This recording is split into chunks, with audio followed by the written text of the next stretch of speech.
Daniel chapter 11, verse 40. And at the time of the end shall the king of the south push at him, and the king of the north shall come against him like a whirlwind, with chariot and with horsemen, and with many sheep, and he shall enter into the countries, and shall overflow and pass over. At the time of the end. The time of the end we have seen in verse 35 to be 1798. So we are looking at or after 1798. King of the South. At this point, we see the re-entering of the King of the South into the field of conflict. For a long period, the world has been dominated by one power, that is the King of the North alone. The King of the South, under Cleopatra, succumbing to become part of the Roman Empire. However, we have also seen a change, the King of the North from the controller of the literal territory originally occupied by Babylon to the spiritual rulership of the Church of Rome, who, while not taking the literal territory of pagan Rome, has succeeded in usurping power through the spiritual realm. Thus, we need to find who is the spiritual progenitor of Egypt, which was the literal territory of the King of the South. According to Revelation 11, there was a power that would rise which would spiritually be called Egypt. The attitude or characteristic of Egypt that is so important here in the principle of atheism, not willing to recognize the God of heaven. Exodus chapter 5, verse 2. Thus, the first manifestation of the principle is none other than in atheistic France under the French Revolution.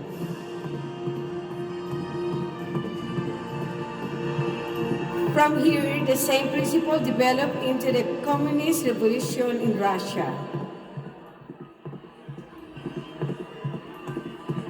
This same weapon revolution has been used in all the former papal-dominated countries to overthrow the government and establish communist rulers.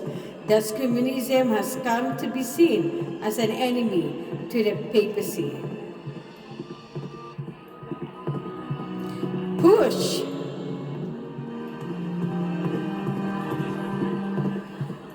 The word push means to war against. An example is found in Daniel chapter 8, verse 4, where the ram was pushing westward and northward, etc., and none could deliver out of his hand. Shall push at him.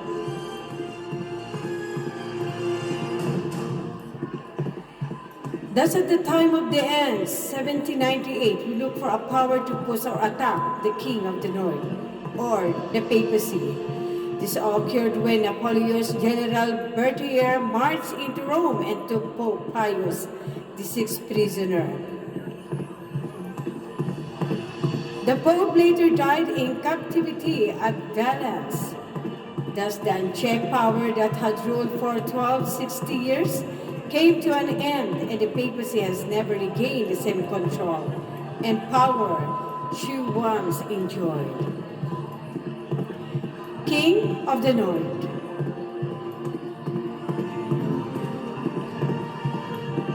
Here we see a revived papacy who retaliate against the King of the South. King of the South. At this point, we see the papacy retaliating against modern atheism, which is found in modern communism. Come against him like a whirlwind. We look for an attack which is like a mighty storm, tornado even, sweeping away all within in its path, definitely gaining an ascendancy over all that it comes in contact with. We look for a revival of the power of the papacy, seeing that it had lost it in 1798.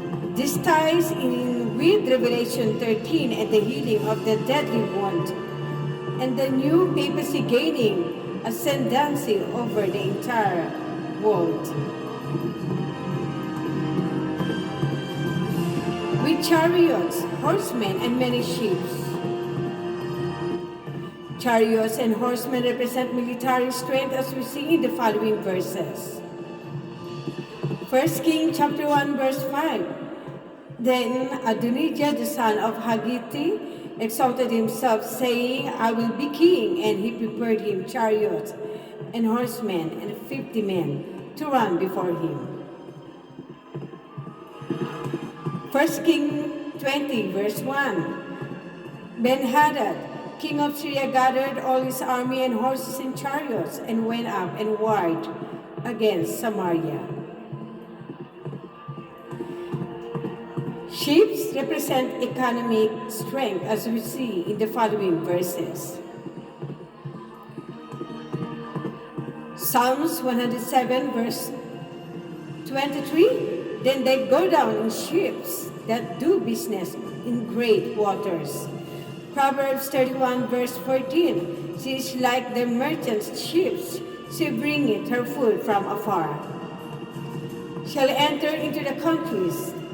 This denotes that there is more than one country under the control of the king of the south, or communism.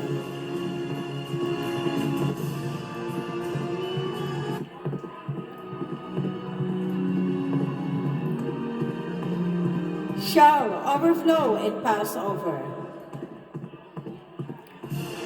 A combination of military and economic strength shall be used to totally sweep away the king of the south, or communism.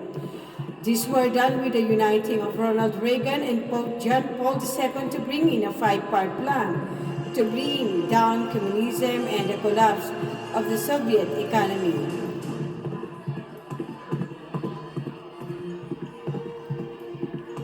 More information supplied on inserts. The final analysis.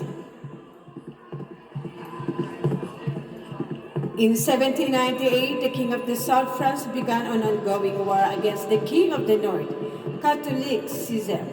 Catholicism continued to develop its ideology and reached another stage of growth at the Bolshevik Revolution of 1917. Communism continued the war against Catholicism, attempting to bring the former empire of Papal Rome into its grasp. But in time, Catholicism mounted an overwhelming counterattack.